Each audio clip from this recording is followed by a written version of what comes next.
Right కదా చెన్నైలో జరిగింది దొంగల ముఠా సమావేశం అంటూ కేంద్ర మంత్రి బండి సంజయ్ విమర్శలు గుప్పించారు. డీఎంకే ప్రభుత్వం 1000 కోట్ల లిక్కర్ స్కామ్ కు పాల్పడిందన్నారు. అనేక కుంభకోణాల్లో డీఎంకే కూరుకుపోయిందంటూ ఆరోపించారు. రాబోయే ఎన్నికల్లో డీఎంకేను ఓడించేందుకే ప్రజలంతా సిద్ధమయ్యారంటూ తెలిపారు. ఇక ప్రజల దారిని మళ్లించేందుకు డీలిమిటేషన్ పేరుతో డ్రామాలాడుతున్నారని బండి సంజయ్ ఈ సందర్భంగా మండిపడ్డారు. కాంగ్రెస్ బీఆర్ఎస్ ఒక్కటేనని ఇప్పుడు జరుగుతున్న సమావేశాన్ని బట్టి చూస్తుంటే తెలిసిపోయిందన్నారు. డీలిమిటేషన్ వల్ల దక్షిణాదిలో సీట్లు తగ్గే ప్రసక్తి ఉండదని బండి సంజయ్ స్పష్టం చేశారు. దొంగలు కలిసి ఊరు పంచుకునే ప్రయత్నం చేస్తున్నారు వీళ్ళు. ఆడ కలిసి అంత దొంగల ముఠానే, అంత మాఫియా ముఠానే. లిక్కర్ స్కామ్ ముఠా ఒకటి ఉన్నది, ల్యాండ్ స్కామ్ ముఠా ఉన్నది. ఇవాళ మొదటి నుంచి చెప్తున్న బీఆర్ఎస్ కాంగ్రెస్ ఒకటే.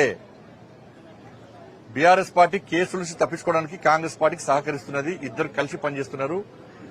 ఢిల్లీలో కలిసి ఉంటారు, గల్లీలో కొట్లాడతారు. ఇవాళ డీఎంకే పెట్టిన మీటింగ్ ఇద్దరు వేరు, ఇద్దరు అనుకోవడం వేరు. మరి తెలంగాణ ప్రజలు ఆలోచించాలి, వీరిద్దరు ఒక్కటా కాదా మీరు ఆలోచించండి. కేసుల విషయంలో కేసీఆర్ కుటుంబానికి ఒక నోటీస్ ఇస్తలేరు, టచ్ చేసే ప్రయత్నం కూడా చేస్తలేరు.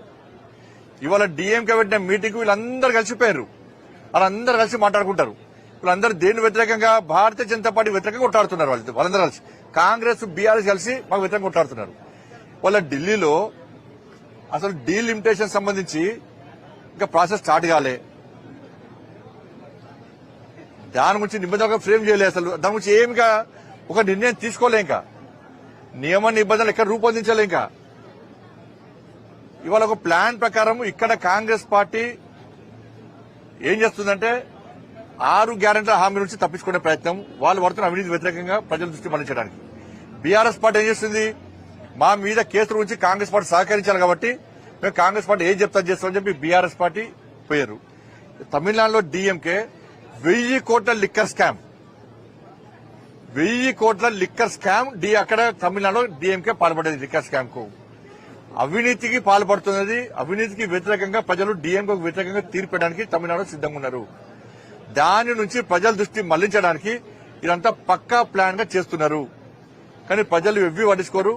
ఇవాళ అమిత్ షా గారు చెప్పారు, రాజ్నాథ్ సింగ్ గారు చెప్పారు, దక్షిణాదిలో సీట్లను తగ్గించే ప్రయత్నం మేము చెయ్యము, అటువంటి ఆలోచన లేదు.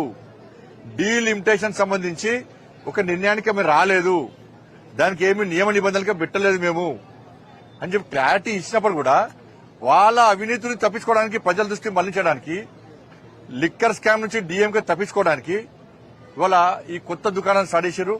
అదంతా కూడా ఒక మాఫియా మూట. ఇలా డీఎంకే అక్కడ మద్రాసులో జరిగేది ఒక మాఫియా మూటల సమావేశం, అది మూటా సమావేశం. అది అక్కడ ఉన్న పార్టీలు అన్ని కూడా అవినీతి పార్టీలు, అక్కడ ఉన్న పార్టీలు అన్ని కూడా స్కామ్ లో ఉన్న పార్టీలు, అక్కడ ఉన్న పార్టీలు అన్ని కూడా ప్రజల దృష్టి మళ్లించడానికి, బీజేపీని బదనాం చేయడానికి చేస్తున్న కుట్రలో భాగం మాట్లాడిన విషయం వాస్తవం. దొంగలు